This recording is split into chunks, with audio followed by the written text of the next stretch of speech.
You are listening to Talking Star Wars.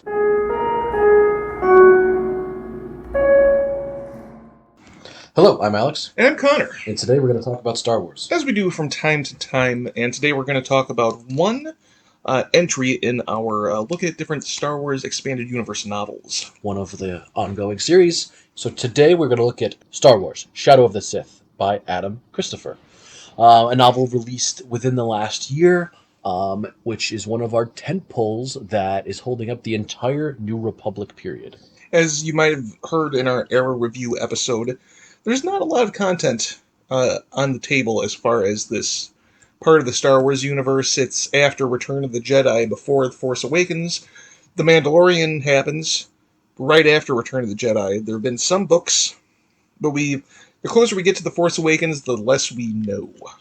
Yeah, so along with Bloodline, which is set 5 years before The Force Awakens, seasons 1, 2, and 3 of The Mandalorian, which are set between 5 and 9 years after Return of the Jedi.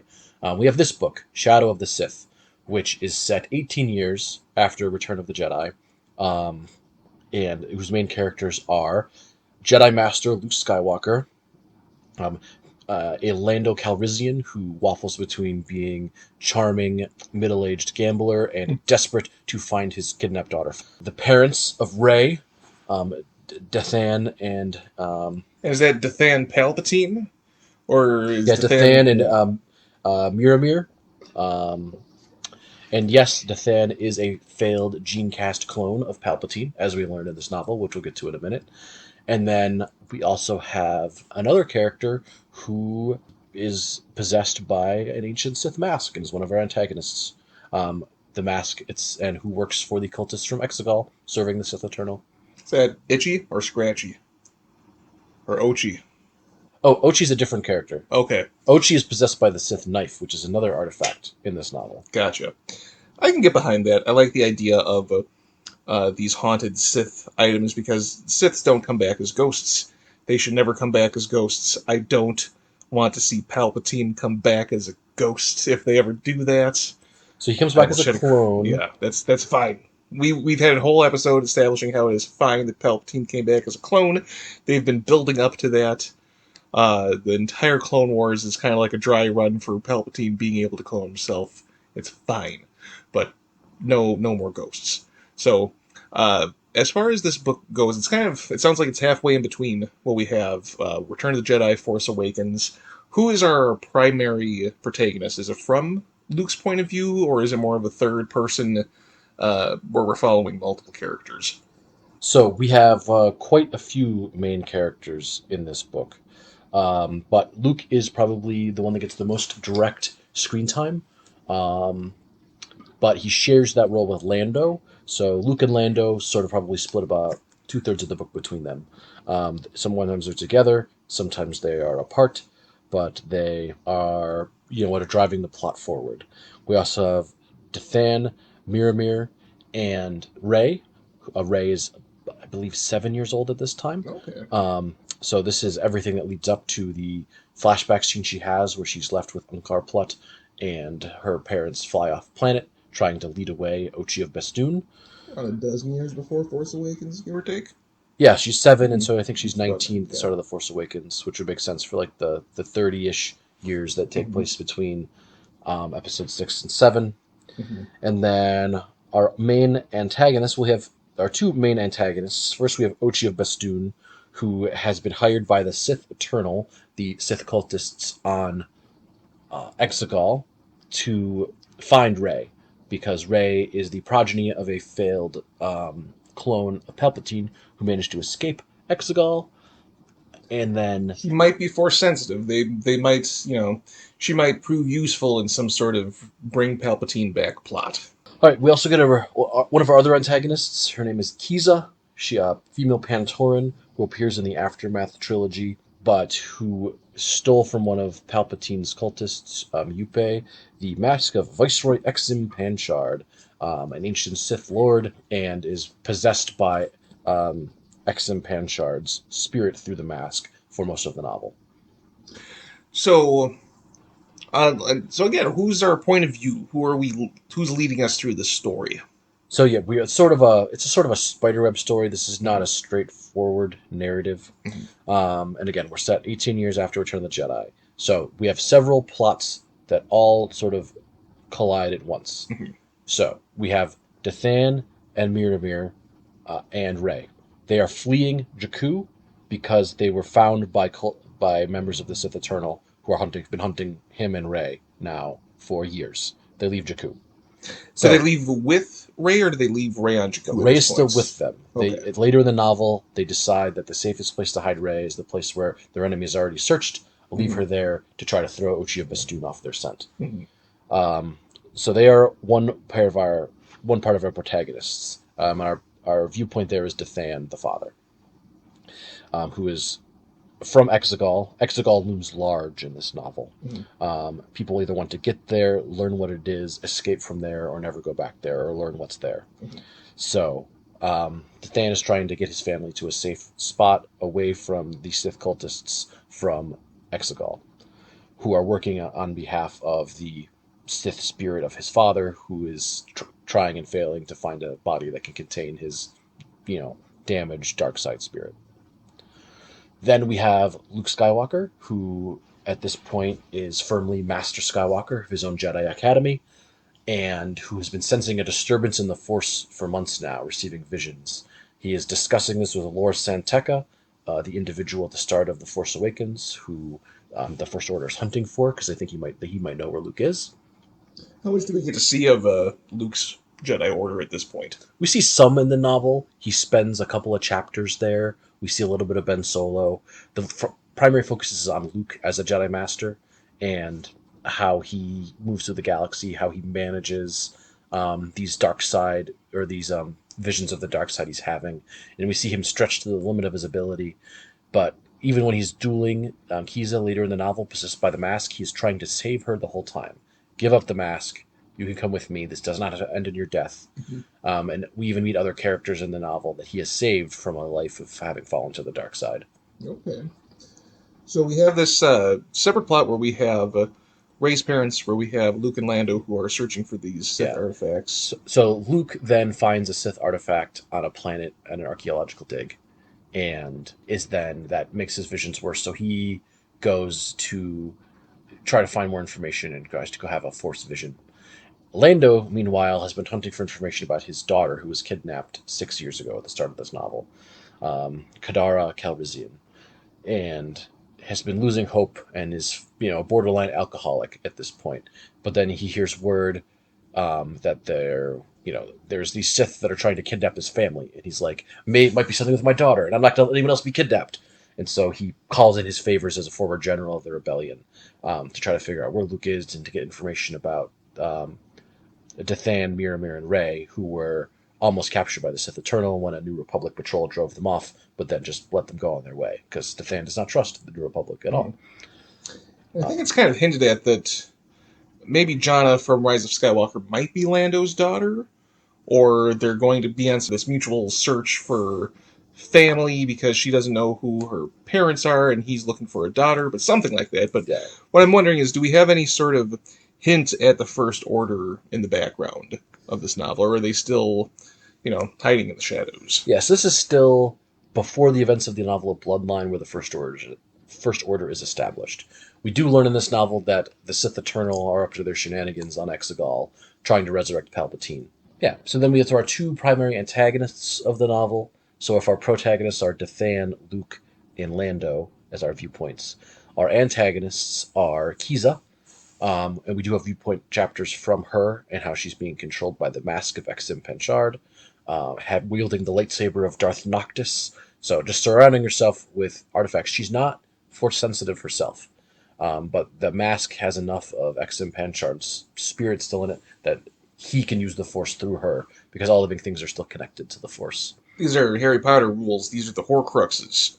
Basically, You can yeah. put your essence into some sort of inanimate object, and it's not really going to be a conscious moving forward, but it's a part of you. It's a compromise for them trying to remain uh, immortal. And in a great hit in continuity, Lando remembers his events from the Lando comic where he found the mask of Darth Momin, who was a Sith artist and architect, that possessed a member of his own crew at the time.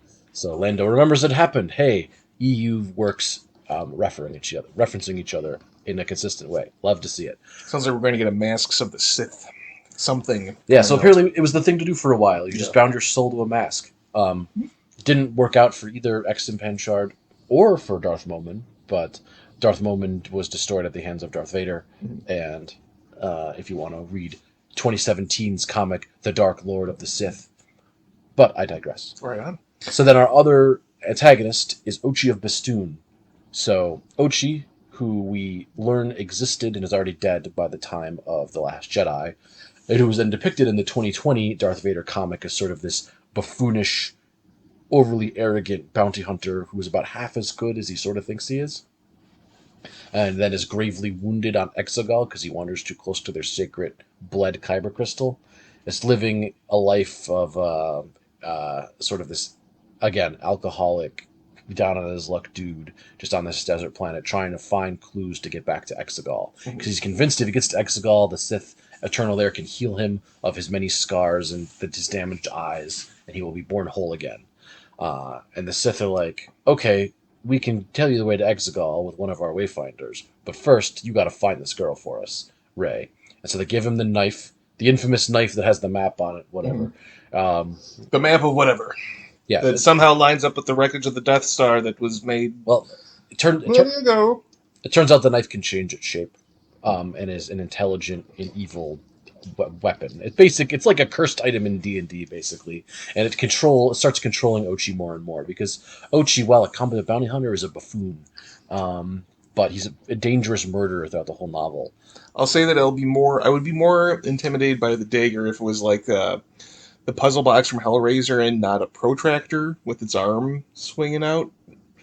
Or like a compass that just kind of opens slightly.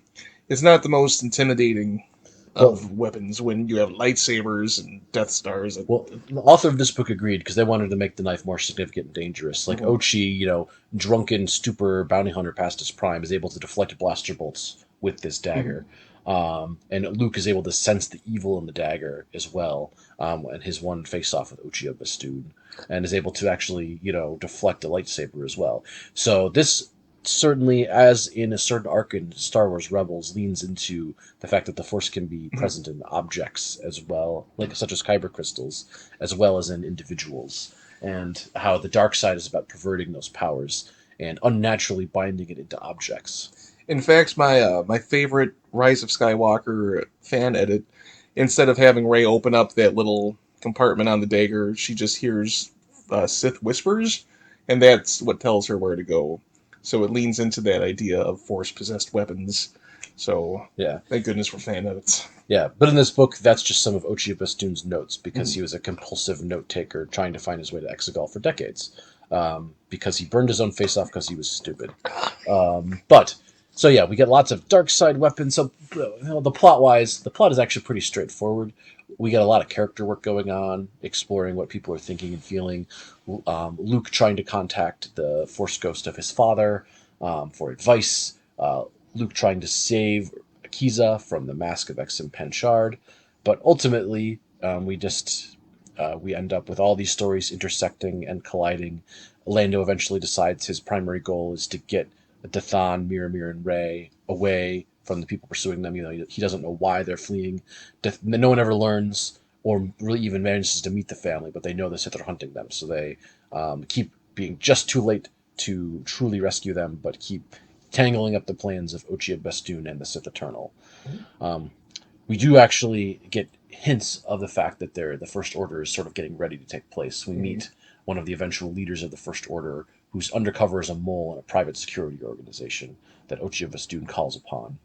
One question I have, do Ochi and Kiza ever cross paths? Do they have any similar goals, both being dark side fanatics of a kind? So they both desperately want to get to Exegol, and they are both being used as tools by the Sith Eternal, with that as the prize. You can come to Exegol, because Exim Panshard in the Mask believes he can make himself be reborn on Exegol, which I think is not untrue. They're all about rebirthing Sith there, And Exim's like, I already got most of my soul in this mask. But I mean, if you don't want the novel spoiled, you could stop listening now. But I mean, at one point, Luke is regretfully forced to kill Kiza, and then nearby droids activate, affix the mask to her corpse, and then he puppets her corpse the rest of the novel. Which is just sort of such a Sith thing to do. Oh yeah, with like kyber crystals embedded in the mask and her skin, and it's pretty horrifying. But yeah, Exegol is sort of this like looming dark side planet present throughout the novel. Dathan never wants to go back. Ochi desperately wants to be there because he thinks they can fix him. Exim Panshard wants to get there because he thinks he can be reborn there. Luke wants to figure out where it is and do the Sith still exist. Because people were throwing the word Sith, and I thought I killed the last one when I blew up the second Death Star. So wouldn't this entirely undo the dramatic climax of the last movie? I mean, my last adventure in this universe? Yeah. So Luke, by the end of it, has defeated the Kiza and Exim Panshard. People know this. Ochi of Bestoon successfully murders Dathan and Miramir with the Sith knife, which then drinks their blood in this weird vampiric Sith thing. And then he murders all of his own men after they question him. And then he's tricked into going to the planet where they find his ship on in the Rise of Skywalker with the knife, wanders into those salt flats because he's the best ever, because he's Ochi of Bestoon. He can track anyone, and then he dies because he's a dumbass. As are many dark side users. Yeah, and I kind of like this about his antagonist. He's a dangerous murderer, but unlike Cad Bane, there's nothing cool about Ochi of Bestoon. He's a scum. He's scum. Yeah, he's a scumbag, and there's nothing noble about his intentions. There's no style to him. He is violent enough and powerful enough to compel other people to work with him, but when push comes to shove, he is abandoned, and his own hubris and inability to grow and change lead to his own demise. But not after he takes way too many innocent people with him. So before sort of analyzing how this stands as a piece of media and a piece of Star Wars media, so who do we get let me say this, what character benefits the most in having this book exist? It sounds like this would help to flesh out Rey's backstory. How does it work to flesh out Luke? How does it work to flesh out other parts of the Star Wars universe? I mean, the three characters that get the most character work here are, we learn about Rey's father, but then he dies by the end of the novel. So as far as doing work on characters that stick around, we get Luke, where we both see his commitment to saving people, and you can see the fault lines by which he might be forced to, flee from the galaxy if he thinks he's not living up to the ideals of the prior Jedi. We get work on Lando, so we see what would have compelled Lando to be undercover and hiding on this far-off planet, and how he both maintains this sort of suave, debonair air, but at the same time has this inner and lurking sadness. And then Ochi of Bestoon, you realize, you see what kind of person would still work for the Sith Eternal. Yeah. And you get more about the ancient Sith and how horrifying the Sith always are. And how do we, that's what I'm wondering about Rey's father, because Ochi doesn't last either. You mentioned that Rey's father has this fear of Exegol. What sort of do we learn about the dark side of that area of the world from his experiences and his treatment? So you learn that the Sith Eternal have a cult on Exegol. We learn that they are trying to clone Palpatine. Dathan doesn't know that. He just knows who his father is, which is he knows it's Palpatine. But he doesn't know exactly what they're planning. He just wanted to leave. But reading between the lines, his observations are like, oh, they're trying to clone your father, Dathan. But we also learn they worship all the ancient powerful Sith. They have a chant about it. We learn that Darth Revan existed because he's part of their chant. That's good. This is the novel that canonizes Darth Revan as having been a powerful Sith at one point. Do we get a shout-out to Darth Bane again? Yep. They mentioned Darth Bane, Darth Momin, Darth Noctis. Not Darth Caldas, unfortunately. He's one of my favorite horrifying Sith. What's his background? He's the Duros guy that once froze one of his apprentices into stone forever, and then the Night Sisters of Dathomir attempted to mentally compel him, and instead he seized control of their own minds and used them as forced battery cells for years. Oh, that's fun. Yeah, Darth Caldoth, I believe. Not a great guy. What media is he from? He's in several of the short stories from Tales of the Jedi and Sith. Okay. And Great. then the other, you have Legends of the Jedi. You also have the Dark Tales of the Sith. Mhm. If anyone wants to check that out, they're written like fables and bedtime stories, but they're all about Sith. Horrifying. Yeah, So with this book, Shadows of the Sith, this is a book. Shadow singular. Shadow The of the Shadow is Sith. Exegol. Oh, there we go. I was just going to ask, what is the Shadow of the Sith? Yep. So, as far as a piece of Star Wars media, as far as the one of the few pieces of New Republic media, and as a book on its own, how does this book stand? So I think this is one of the better Star Wars novels. It does great character work. The plot is well done. It is stretching itself in probably too many directions because it's trying to fill in all the plot holes left between the interaction between The Last Jedi and The Rise of Skywalker. How did Lando get to where he was?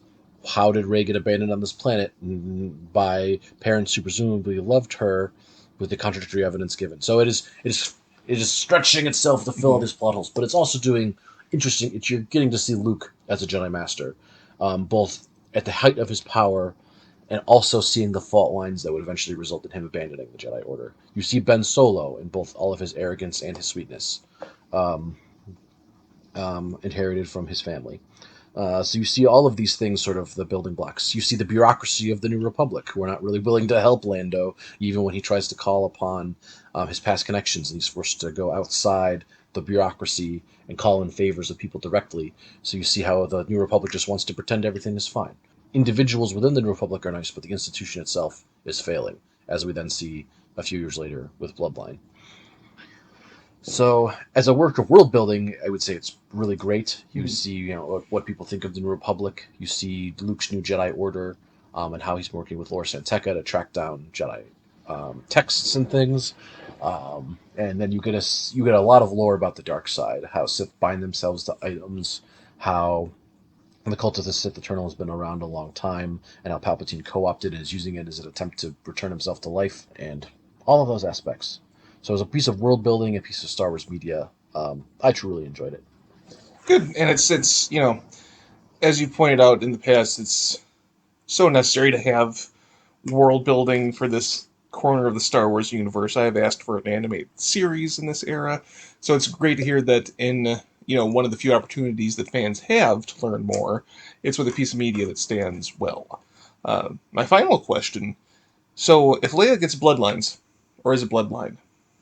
A bloodline, yeah. Bloodline, and Luke gets Shadow of the Sith. Are we going to have a Han Solo story set in between? Are we going to see something with him and Ben, perhaps, as the title characters for some Solo bonding, falling out? So Han does appear in Bloodline. Okay. He is not the main character, but he is a main character in Bloodline. So we do see him. He's running a racing company at the time. He and Chewbacca still hang out. He's around his wife as much as he can bear himself to stay in one place. So I think, really, Han does a lot of his growth when he marries Leia and then tries to settle down, raises a kid, and then supports, when his child is force sensitive, supports having Luke train him.